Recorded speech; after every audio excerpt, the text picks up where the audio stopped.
नाज़रीन आदाब, आप देख रहे हैं आपका पसंदीदा प्रोग्राम कुछ लम्हे फुर्सत की। आई एम श्योर आपने इस गुज़िश्ता हफ्ते कई काम किए होंगे। कोई नई डिश ट्राई की होगी, नए कपड़े बनवाए होंगे या फिर बाज़ार से कोई घर का सामान लेकर आई होंगी। और ये सब काम करने में हो सकता है कि आप हमारा ये प्रोग्राम मिस कर गई हों, लेकिन कोई प्रॉब्लम नहीं है, आप ये प्रोग्राम देख सकती हैं यूट्यूब पर। नाज़रीन, इस प्रोग्राम को हम बाकायदा शुरू कर रहे हैं और आज हम आपको एक ऐसी शख्सियत के बारे में बताएंगे जो बहुत ही पॉजिटिव एटीट्यूड रखती हैं। तो आइए देखते हैं उनकी कहानी। MC मैरी कॉम 1 मार्च 1983 में मणिपुर के एक आम से घराने में पैदा हुई, जो मैरी कॉम के नाम से मशहूर हैं। अपनी स्कूल की पढ़ाई के साथ साथ वालिदैन के कामों में भी हाथ बटाती थीं। बॉक्सिंग का शौक उन्हें शुरू से ही था। जाहिर होते ही घर वालों ने, खासकर वालिद ने, इसकी मुखालफत की, पर इस शौक को ज्यादा दिनों तक वो अपने दिल में न रख सकी। मौका मिलते ही वो बॉक्सिंग सीखने लगी। साल 2000 में उन्होंने वुमेन बॉक्सिंग चैंपियनशिप जीती तो अखबार में उनकी तस्वीर छपी, जिसे देखकर वालिदैन को ये अंदाजा तो हो गया कि वाकई में मैरी कॉम बॉक्सिंग के लिए ही बनी है। इसके बाद घर वालों का भी साथ मिला और गोल्ड मेडल की लाइन लग गई। साल 2005 में शादी हुई। शादी और 3 बच्चों की जिम्मेदारी के बावजूद जुनून कायम रहा और मेडल लाने का सिलसिला भी। साल 2014 में पहली इंडियन वुमेन जिन्होंने एशियन गेम्स में गोल्ड मेडल जीता, और साल 2014 में ही इनकी जिंदगी से मुतासिर होकर मैरी कॉम नाम से एक फिल्म भी बनाई गई। इनके अवार्ड्स की बात की जाए तो इन्हें पद्म भूषण, अर्जुन अवार्ड के अलावा भी कई अवार्ड्स मिले। काबिले तारीफ बात ये है कि आज भी उसी जज्बे के साथ वो मैदान में उतरती हैं। तो नाज़रीन, इनके बारे में जानकारी हासिल करने के बाद एक बात तो तय है कि अगर ख़वातीन चाहें तो कोई भी उन्हें नहीं रोक सकता। उनके बुलंद जज्बों को नहीं रोका जा सकता है। न घर, न परिवार, न बच्चे, न शौहर, कोई भी इसके आड़े नहीं आ सकता है। हाँ, ये ज़रूर है कि बच्चों का और शौहर का सपोर्ट ज़रा चाहिए होता है। फिर देखिए इनके हौसलों की उड़ान। तो नाज़रीन, चलिए अपने प्रोग्राम को आगे बढ़ाते हैं और आपको अगले सेगमेंट की तरफ लिए चलते हैं। गुज़िश्ता हफ्ते हमने आपको बताया था कि अगर आपको बाहर जाना है, किसी पार्टी में जाना है, तो झटपट मेकअप कैसे किया जाए।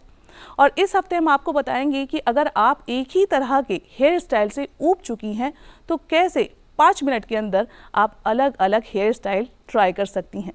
साथ ही हम आपको मिलवाएंगे एक गायनेकोलॉजिस्ट से, जो हमारी रोज़मर्रा की छोटी छोटी जो परेशानियाँ होती है ख़वातीन की, उनका हल बताएंगी। इन परेशानियों को अक्सर हम नज़रअंदाज भी कर देते हैं। और इसके बाद हम आपकी मुलाकात करवाएंगे एक डाइटिशियन से, जो हमारी सेहत और ग़िज़ा से जुड़ी हमें टिप्स देंगी। और साथ ही डॉक्टर मुजम्मिल से हम आपकी मुलाकात करवाएंगे, जो कि हमें ये बताएंगी कि किचन में इस्तेमाल होने वाले मसालों को इस्तेमाल में लाकर किस तरह से हम घरेलू इलाज कर सकते हैं। तो आइए, इन सब से मिलने के लिए आपको मेरे साथ चलना होगा।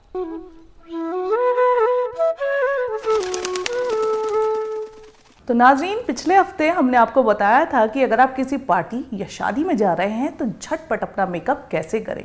एक मर्तबा फिर से मैं अपने ऑफिस में हूँ और एक बार फिर से मैं अपने मेकअप रूम में हूँ और बिंदु जी से आज हम सीखेंगे 2-4 झटपट हेयर स्टाइल। लीजिए बिंदु जी, एक बार फिर से मैं आपके पास आ गई हूँ। जी सर। आपने मेकअप तो मेरा बहुत अच्छा किया था जी, लेकिन मेकअप जो है ना, वो हेयर स्टाइल के बगैर अधूरा लगता है। हाँ जी। तो आज आप हमें ना झटपट हेयर स्टाइल बता दीजिए किसी पार्टी और शादी में जाने के लिए, तो हम फटाक से बना लें, है ना। जी जी। देखिए सर, एक तो अगर आपके बाल कर्ली, आप स्ट्रेट लुक चाहती हैं तो आप घर में ही खुद से ही झट से आयन कर सकती हैं। ठीक है। 5 to 7 मिनट्स काफ़ी होगा। आपको कुछ नहीं करना है, आपको पार्टिंग लेनी है। जिस पार्टिंग पे आपको अपना हेयर रखना है, आपको एक चंक निकालना है हेयर का, कोम उसके नीचे लगानी है और आयन से थोड़ा सा दबाते हुए नीचे की तरफ आपको अपने बाल को स्ट्रेट करना है। ठीक है। ऐसे ही आप धीरे धीरे एक एक चंक पूरे हेयर का निकाल के इसी प्रकार करते चले जाएंगे। ये बहुत जल्दी भी हो जाएगा, बहुत और जल्दी एक भी हो अच्छा जाएगा, लुक भी देगा। एक नीट और एक बहुत अच्छा लुक होगा, और बहुत जल्दी सेट होने वाला लुक होगा। और इसी के साथ में जैसे आपने ये किया है, आप सेंटर पार्टिंग कर सकती हैं, आप साइड पार्टिंग कर सकती हैं, और उसके साथ में हम ट्विस्टिंग कर सकते हैं।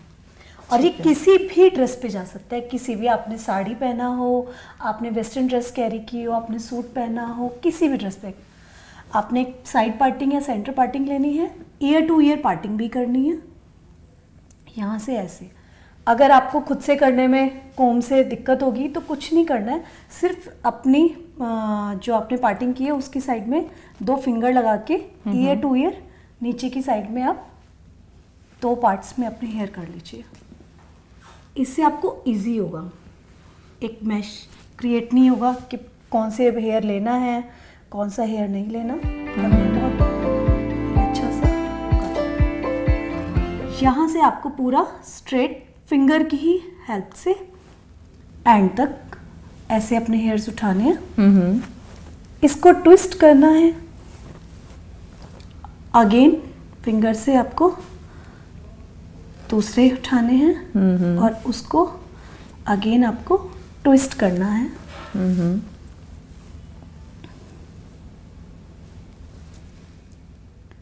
इससे बहुत अच्छा बाउंसी लुक भी आएगा, और देखते ही देखते आपका हेयर डू हो भी जाएगा। और ये हेयर स्टाइल भी आपका किसी भी सूट या साड़ी या किसी ड्रेस पे ऑफ कोर्स चला जाएगा आराम से। बिल्कुल।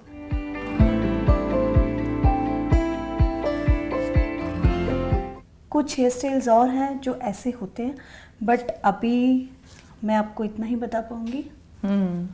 तो आप देखिए और बताइए आपको ये लुक कैसा लगा।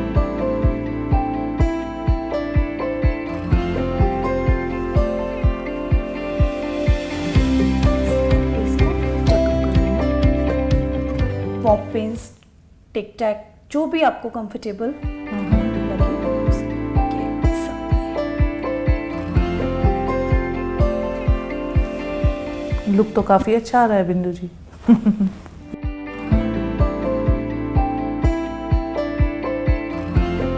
और मेरे ख्याल से कई ऐसी लड़कियां हैं जिनको कर्ली हेयर्स के साथ ज़्यादा परेशानी होती है कि वो कौन सा हेयर स्टाइल चूज करें। फेस कट भी बहुत मैटर करता है, बहुत मैटर करता है हेयर स्टाइल में। Of course. देखिए आप बहुत ही जल्दी एक नीट लुक लेंगे, और इसके साथ साथ आप इसके साथ कभी बन भी बनाना चाहें तो बन भी बहुत अच्छे से बन जाएगा जी, और बहुत जल्दी से बन जाएगा। उसके साथ आप अपने कोई भी फैंसी क्लिप हुआ, फ्लावर हुआ, कुछ भी डेकोरेशन के लिए आप लगा सकते हैं। देखिए समरीन जी, कैसा लगा है आपको? ये तो लुक बहुत ही अच्छा लग रहा है क्योंकि मैं खुद पर्सनली कोई हेयर स्टाइल नहीं कर पाती अपने ऊपर, मुझे रिस्क लगता है कि मैं पता नहीं कैसी लगूंगी, लेकिन ये वाकई बहुत अच्छा लग रहा है मेरे ऊपर। मैं इसे जरूर ट्राई करूंगी।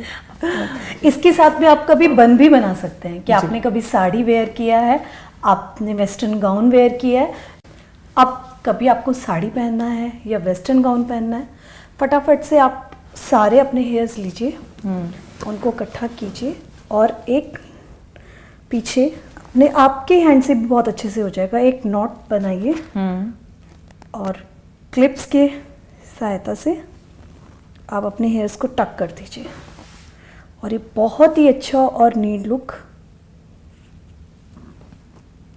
आपका रेडी हो गया।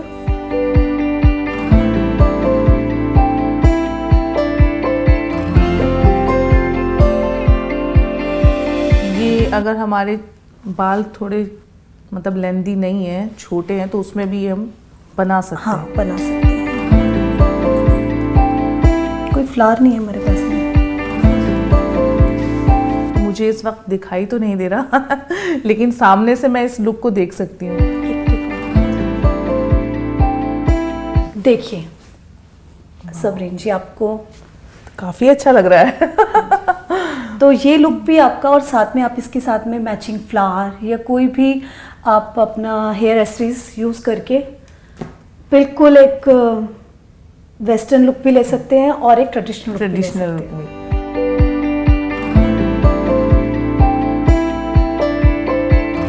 देखिए समरीन जी, मैंने आपको ये 2 लुक दिखाई हैं और इसके अलावा भी और हैं जो आप कर सकते हैं, बट अभी हमने 2 लुक दिखाए। थोड़ा सा टाइम की कमी है हमारे पास तो उसके अकॉर्डिंग बहुत जल्दी 5 मिनट्स में रेडी होने वाली ये लुक्स हैं, और आप कभी भी कैसे भी खुद से भी कर सकते हैं। इवन आप जैसे आपने ये बनाया, इसके साथ में फ्रेंच प्लेट भी बना सकते हैं, फ्रंट से, साइड से, और बहुत ही प्यारी लुक आएगी उससे भी आपकी।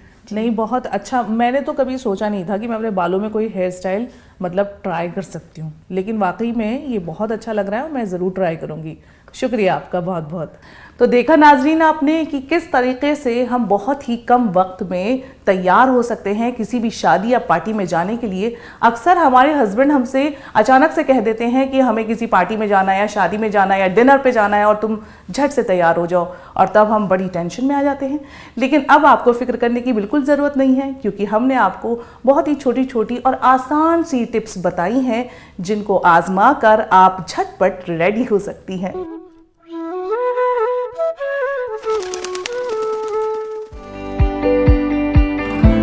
नाज़रीन, हम ख़वातीन की बचपन से लेकर जवानी और जवानी से लेकर बुढ़ापे तक बहुत सारी ऐसी परेशानियां होती हैं, चाहे वो फिज़िकली हो या मेंटली, जो हम हर किसी से डिस्कस नहीं कर पाते हैं। हम अपनी यानी ख़वातीन की जो परेशानियां होती हैं सिर्फ एक इंसान से डिस्कस कर सकते हैं, और वही उसका सल्यूशन भी हमें बताता है, और वो होती हैं हमारी डॉक्टर। आज हम डॉक्टर शहला के घर आ पहुँचे हैं हमारी जो छोटी छोटी परेशानी हम औरतों की वो जानने के लिए। तो आइए मिलते हैं डॉक्टर शहला से। सलाम डॉक्टर शहला, कैसी हैं आप? बहुत अच्छी जी। समरीन बताएं। डॉक्टर शहला, जैसे कि अभी मैंने अपनी नाज़रीन को भी बताया कि हम ख़वातीन हैं, और जाहिर सी बात है ख़वातीन के साथ तो शुरुआत से ही कोई ना कोई परेशानी जुड़ी रहती है, बचपन से लेकर बुढ़ापे तक। आज मैं आपसे ना कुछ क्वेश्चन करने आई हूँ जो बहुत ही नॉर्मल है और हर औरत इस बारे में जानना भी चाहती है। सबसे पहला क्वेश्चन तो हमारा यही है कि पीरियड्स जो स्टार्टिंग होती हैं लड़कियों की, वो नॉर्मल एज क्या है? नॉर्मल एज समरीन, हम 9 से 13 साल तक की उम्र को नॉर्मल एज मानते हैं। अक्सर देखा जा रहा है कि आजकल पीरियड्स की जो शुरुआत है वो थोड़ी सी पीछे की तरफ खिसक रही है, पहले हो जाने लगे हैं, लेकिन उससे घबराने की कोई बात नहीं है। ये एक नॉर्मल फिजियोलॉजिकल प्रोसेस है, बायोलॉजिकल प्रोसेस है, हर किसी की लाइफ में होता है, तो परेशान होने की बिल्कुल ज़रूरत नहीं है। अच्छा डॉक्टर, ये तो रही बात नॉर्मल उम्र की कि कब मतलब लड़कियों को पीरियड स्टार्ट होने चाहिए। कई बार क्या होता है ना कि जब लड़कियों को पीरियड स्टार्ट होते हैं तो एकदम से वो घबरा जाती हैं कि हमारे साथ ये क्या हो गया, वो डील नहीं कर पाती उस वक्त। तो इसके बारे में आप हमें बताइए, और पर्सनल हाइजीन का वो कैसे ख्याल रखें, ये आप हमारे नाज़रीन को बताइए। समरीन, मैं इस सवाल का इंतज़ार कर रही थी क्योंकि अक्सर हम लोग देखते हैं कि जब पीरियड्स शुरुआत होने लगती है, लड़कियों को बिल्कुल ही अंदाज़ा नहीं होता है कि उन्हें किस तरह से इसको फेस करना है। वो घबरा जाती हैं, मेंटली ही नहीं फिज़िकली भी। ना वो अपने चेंज एक्सेप्ट करने की स्टेज में होती हैं, जो बाहरी तौर पर, जिस्मानी तौर पर और इमोशनल और हार्मोनल तौर पर आ रहे होते हैं। तो समरीन, इसकी एजुकेशन, इसके बारे में अवेयरनेस, इसके बारे में बच्चियों को बताना कि ये एक नॉर्मल जो हमारी बॉडी की चेंज है, एक ज़रूरत के हिसाब से हो रहा है, वो बहुत ज़रूरी है ये सब बताना। तो जैसे हम लोग बात करना चाहेंगे सबसे पहले फ़िज़िकल चेंजेस की, तो फ़िज़िकल चेंजेस में मैं समझती हूँ कि जो मम्मी हैं, माँ है बच्ची की, वो उससे ज़रूर रूबरू हो, वो उससे राब्ता कायम करे इस बारे में कि ये ऐसे ऐसे चेंजेस आने हैं, और थोड़ी सी शुरुआती तौर पर उसको थोड़ा सा एजुकेट करके रखे, ताकि एकदम से उसको वो शॉकिंग स्टेज में नहीं मिले अपने आप को कि ये क्या हो गया। और समरीन, आपने भी शायद अपने ज़माने में ये महसूस किया होगा और ये एक्सपीरियंस किया होगा कि अक्सर हम अपनी फ्रेंड्स की हेल्प लेते हैं। जी। फ्रेंड्स कौन होते हैं? जो हमारे ही एज ग्रुप के होते हैं, तो उनको भी उतनी ही जानकारी है जितनी कि हमें। जी। तो ये बहुत इम्पॉर्टेंट एस्पेक्ट है, बहुत इम्पॉर्टेंट पहलू है कि जानकारी किसी ऐसे इंसान से ली जाए जो हमसे एटलीस्ट ज़्यादा जानता हो। बिल्कुल, बिल्कुल। तो उन बच्चियों की एजुकेशन एक सही लेवल पर, एक सही स्टेज पर होना ज़रूरी है। दूसरी चीज़ आपने मुझे कहा कि घबरा जाती हैं, इमोशनली नहीं एक्सेप्ट कर पाती हैं। ये एक बहुत बहुत बड़ा अभी हमारे यहाँ जो रिसर्च का मुतालबा चल रहा है इसमें। और समरीन, आपने अभी जैसे कहा कि इमोशनली वो लोग तैयार नहीं होते हैं, तो ये एक बहुत बड़ा मसला है हम लोग के सामने कि इसको किस तरह से बेस्ट पॉसिबल तरीके से फेस किया जाए। तो इसके लिए जैसे कि हमने कहा कि शुरुआत में हम थोड़ा सा एजुकेट कर सकते हैं, अवेयर कर सकते हैं, कुछ बुकलेट्स, पैम्फलेट्स ये सब डिस्ट्रीब्यूट कर सकते हैं। जो हमारी टीचर्स होती हैं स्कूल में वो इस बारे में थोड़ी सी जानकारी उनको दे सकते हैं। और आप लोगों ने तो इतना बड़ा मुहिम है ये टीवी के ज़रिए, मेरे ख्याल से इससे अच्छा तरीका तो हो ही नहीं सकता है। तो उस बारे में उनको बताना है कि ये मेंटल चेंजेस जो हैं, जो फिज़िकल चेंजेस हैं, ये सब सिंक्रोनाइज्ड हैं, एक के बाद एक ये आना ज़रूरी है। तीसरी चीज़ जो है वो हाइजीन के बारे में है जी। हाइजीन के भी मैं कहना चाहूँगी समरीन कि 2 एस्पेक्ट्स हैं। जैसे कि मैंने अपनी टीम के साथ सर्वे किया था एक विलेज वाले इलाके में और एक अर्बन सोसाइटीज़ में, तो मैंने देखा दोनों ही पहलू को समझना बहुत ज़्यादा ज़रूरी है। एक हाइजीन होती है जिसमें कुछ समझ में ही नहीं आ रहा था कि हमें क्या यूज़ करना है, कितनी देर में पैड्स चेंज करना है। और समरीन पैड्स तो बहुत दूर की बात है, मैंने बच्चियों को राख इस्तेमाल करते हुए देखा है। अच्छा।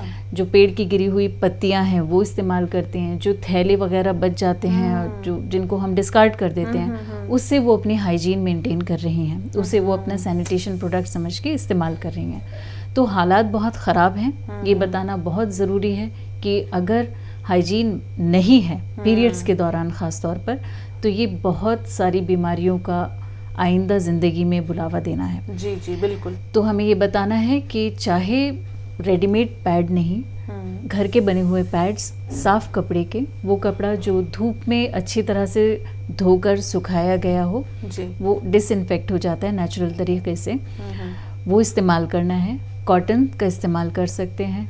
बहुत सारे नए प्रोडक्ट्स अभी बाज़ार में अवेलेबल हैं जो अफोर्ड कर सकते हैं, जिनको इसके बारे में जानकारी है, जैसे कि मेंस्ट्रुअल कप, टैम्पॉन्स, ये सब भी यूज़ कर सकते हैं। बिल्कुल।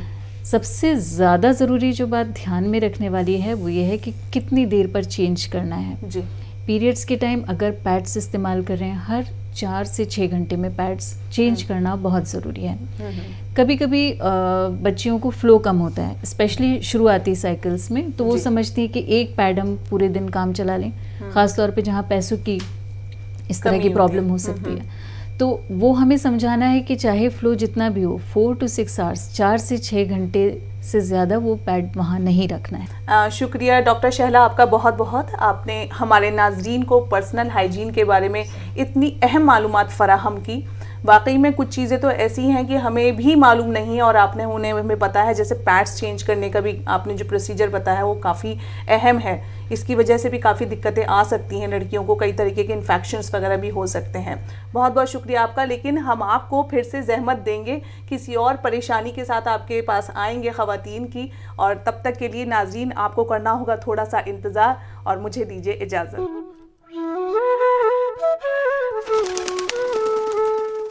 रितिका जी, एक बार आपका फिर से इस्तकबाल करते हैं हम अपने प्रोग्राम में। आपने पिछली मरतबा हमें काफ़ी चीज़ें बताई, ख़वातीन कैसे अपनी सेहत का ख्याल रखें, क्या खाएं, कैसे अपना लाइफस्टाइल को बनाएं।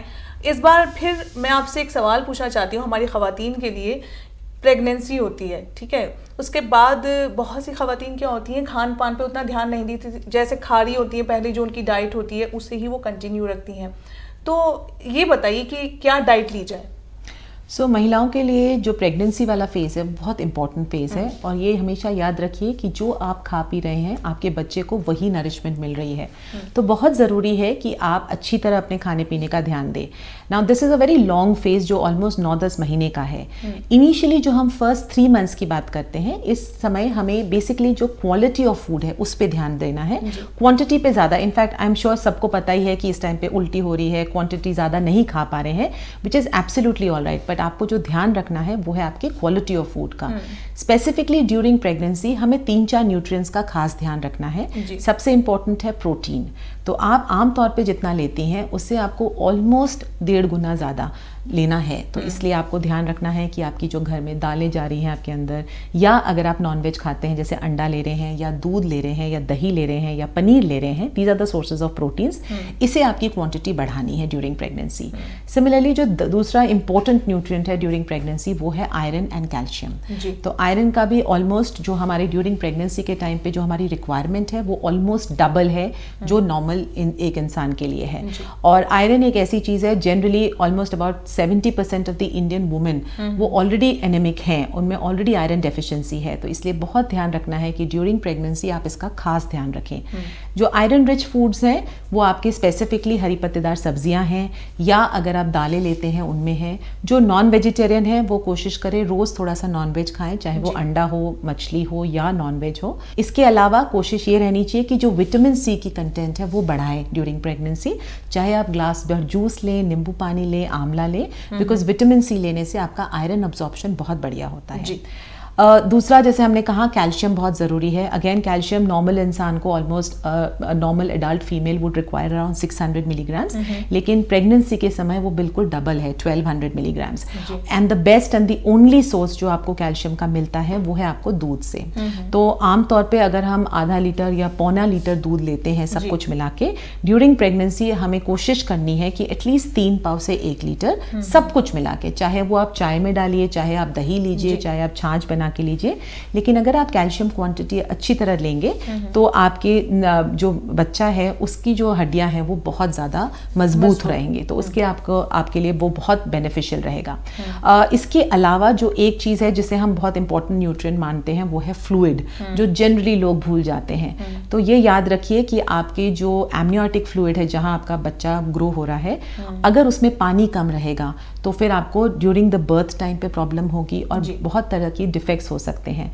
तो कोशिश ये करिए कि खूब लिक्विड लें। और जब हम लिक्विड के बारे में बात करते हैं तो सिर्फ पानी ना लें, लेकिन डिफरेंट काइंड्स ऑफ फ्लूइड्स, चाहे वो नींबू पानी हो, छाछ हो, नारियल पानी हो, जूस हो, सूप हो, इस तरह के अगर आप लिक्विड ले सकते हैं तो वो ज़्यादा बेहतर है, क्योंकि वो आपको न्यूट्रिएंट भी दे रहा है, एट द सेम टाइम आपका जो एमनियोटिक फ्लूइड है उसमें अच्छे अमाउंट में क्वालिटी में फ्लूइड्स भी जा रहा है। और ये हमेशा याद रखिए, जो भी आप प्रेगनेंसी में ले रहे हैं वही आप जब बच्चे को फीड करेंगे उसी का वो आगे जो है जर्नी चल रहा है। तो ये याद रखिए कि जो प्रेगनेंसी का टाइम है वो बहुत ही क्रूशियल है एक वुमन के लिए, और इसमें खास तौर आपको ध्यान रखना है आपके खाने पीने का। एंड ऑफ कोर्स इसके एडिशन जो हम कहते हैं कि इस टाइम पे एक नॉर्मल लाइफ लीड करिए। तो अगर आप काम करने जा रही हैं प्लीज़ काम करते रहिए। सिमिलरली अगर आप कोई एक्सरसाइज, लाइट एक्सरसाइज, जैसे आप वॉक करना चाहें या घर में कोई योगा हो सकता है, इस तरह से जो भी एक्टिविटी है उसे आप डिसकंटिन्यू मत करिए, उसे आप कंटिन्यू करिए, क्योंकि ये आपके प्रेगनेंसी के लिए भी अच्छा है, आपकी डिलीवरी के लिए अच्छा है, एंड आई एम श्योर आपका जो बच्चा होगा वो बहुत ही हेल्दी होगा। जी, बहुत बहुत शुक्रिया रितिका जी आपका। वाकई आपने बहुत ही थोड़े से वक्त में हमारे नाजरीन को इतनी सारी अहम मालूमात दी, और ये आपने बिल्कुल सही कहा कि प्रेगनेंसी के दौरान ख़ास तौर पर अपना ख्याल रखना बहुत ज़रूरी है, जो माँ के लिए भी ज़रूरी है, उसके होने वाले बच्चे के लिए भी। बहुत बहुत शुक्रिया आपका। Thank you.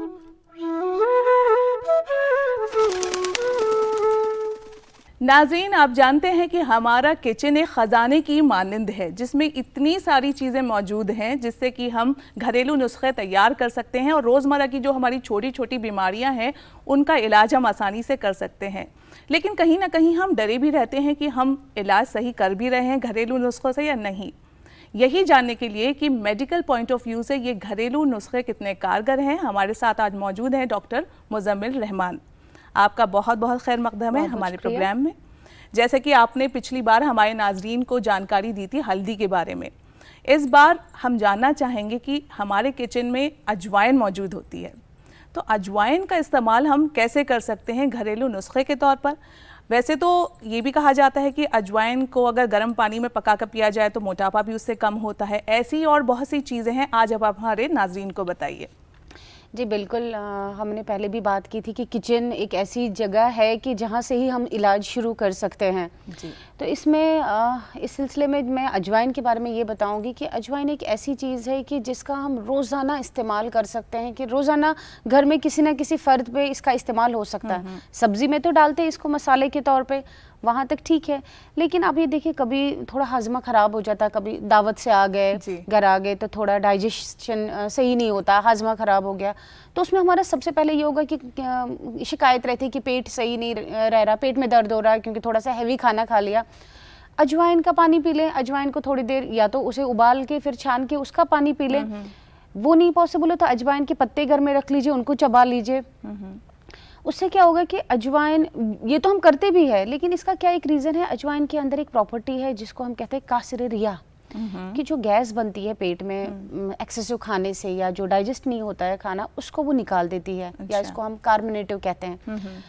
और अगर पेट सही नहीं रह रहा है, मोशन सही नहीं हो रहे हैं, उसमें भी हम बच्चों को, जो छोटे छोटे बच्चे होते हैं, बिल्कुल नवजायद बच्चे भी होते हैं या थोड़े से बड़े हो गए 1 साल के अंदर अंदर, इन्फेंट्स जिनको कहेंगे, जो बता भी नहीं सकते कि उनको दर्द हो रहा है लेकिन रोते रहते हैं, तो हम एक ये कोशिश कर सकते हैं कि उनके पेट में गैस बन गई होती है तो उसमें हम उनको अजवाइन का पानी पिला सकते हैं। आप देखिए एकदम से उनको फ़र्क पड़ने लगता है, क्योंकि वो गैस उनकी क्लियर हो जाती है। या अगर उनको मोशंस नहीं होते, थोड़ी कॉन्स्टिपेशन हुई होती है चेंज ऑफ डाइट से, दूध के चेंज होने की वजह से, तो अजवाइन एक लेग्जेटिव भी है, मुलायम जिसको कहते हैं हम, तो उसके तौर पे भी वो उसका इस्तेमाल कर सकते हैं। और उसके अलावा आपने ये देखा होगा एक बैड ब्रेथ का भी बड़ा वो रहता है कि मुंह से थोड़ी बदबू रहती है, बिल्कुल, उसमें भी अजवाइन के पत्ते अगर हम रेगुलरली चबाएं तो उससे काफ़ी फ़र्क पड़ेगा। बिल्कुल, यस, ये आप करके देख सकते हैं कि, या अगर किसी को रेकमेंड कर सकते हैं तो अजवाइन का इस्तेमाल हम इस तरीके से ही कर सकते हैं। डाइजेस्टिव भी बहुत अच्छा है, अगर हम इसका पानी रेगुलरली पी, हमारा हाजमा काफ़ी हद तक सही रहता है। और आपने जो बताया कि ओबेसिटी को, मोटापे को कम करने के लिए, उसका एक लॉजिक है, वो ये नहीं कि एकदम से मोटापा वो पिया, और ये उसमें ये है कि वो कोलेस्ट्रॉल को कम करता है। कोलेस्ट्रॉल को कंट्रोल करेगा तो ब्लड प्रेशर को कंट्रोल करेगा, तो उसका बाकायदा और कंटिन्यूअस इस्तेमाल, लगातार इस्तेमाल कर रहे हैं आप, तो आप ये देखेंगे काफ़ी फ़र्क पड़ेगा। लेकिन उसके साथ साथ और भी चीज़ें करनी है, थोड़ा और डाइट कंट्रोल करना है, या फैट्स कम लेने, थोड़ी सी एक्सरसाइज करनी है। लेकिन ये भी लेंगे, जब हाजमा सही रहेगा तो डाइजेशन सही रहेगा, तो टॉक्सिन्स बाहर आएंगे, तो हाजमा सही रहेगा। कोलेस्ट्रॉल कम रहेगा तो अपने आप में, कोलेस्ट्रॉल एक चर्बी ही है, चर्बी कम हो जाएगी तो मोटापा भी कम हो जाएगा, और ब्लड प्रेशर भी कंट्रोल में रहेगा। डॉक्टर साहब अक्सर ये भी कहते हैं कि अजवाइन काफ़ी गर्म होती है, तो इसका जो मिकदार है वो एक सही मिकदार में इसको लिया जाए तो ठीक है, क्या ये सही है? हाँ बिल्कुल, देखिए अगर कोई भी चीज़ हम ज़्यादा खाएंगे, अगर खाना भी ज़्यादा खाएंगे तो वो भी सही नहीं है। तो इसका दिन में एक बार इस्तेमाल करें, ये नहीं कि लगातार करें इस्तेमाल। लेकिन जैसे मैं छोटे बच्चों के लिए कहूँगी कि अगर हम वो अजवाइन का पानी हम बना के रखते बॉटल में, उनको दिन में आधा चम्मच पिलाते रहें, दिन में, सुबह में, दोपहर में, शाम में, ताकि उनका वो सही रहे डाइजेस्टिव सिस्टम, तो उनका हाजमा सही रहे और उनका पेट सही रहे। क्योंकि जब तक उनका पेट सही नहीं रहेगा, मोशन सही से नहीं होंगे, तो उनके पेट में दर्द रहेगा। अजवाइन से उसमें काफी फर्क आएगा। और खाने में तो हम डाल ही सकते हैं एक चुटकी रोजाना अपने अजवाइन को, तो हाँ, अजवाइन के जैसे मैंने कहा, अजवाइन को जैसे उस फॉर्म में आता है जिस फॉर्म में हमारे किचन में होता है, जो उसके सीड्स होते हैं उसका इस्तेमाल होगा, या पत्तों का भी इस्तेमाल कर सकते हैं आप। पत्तों का भी आप पानी उबाल के रख सकते हैं, सीड्स का इस्तेमाल कर सकते हैं, तो इससे काफ़ी फ़ायदा हो सकता है। जी, आपका बहुत बहुत शुक्रिया डॉक्टर। तो देखा नाज़रीन आपने कि अजवाइन होती तो छोटी सी चीज़ है, लेकिन इसके कितने सारे फ़ायदे हैं, तो आप भी इनसे फैज़याब हो सकते हैं।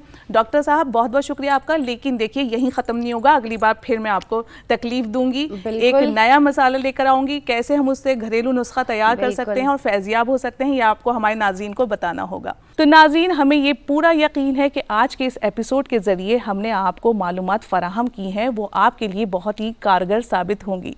नाज़रीन, घड़ी की सुइयां हमें इशारा कर रही हैं कि आपसे इजाज़त ली जाए, लेकिन अगले हफ्ते फिर आपसे होगी मुलाकात इसी वक्त इसी चैनल पर।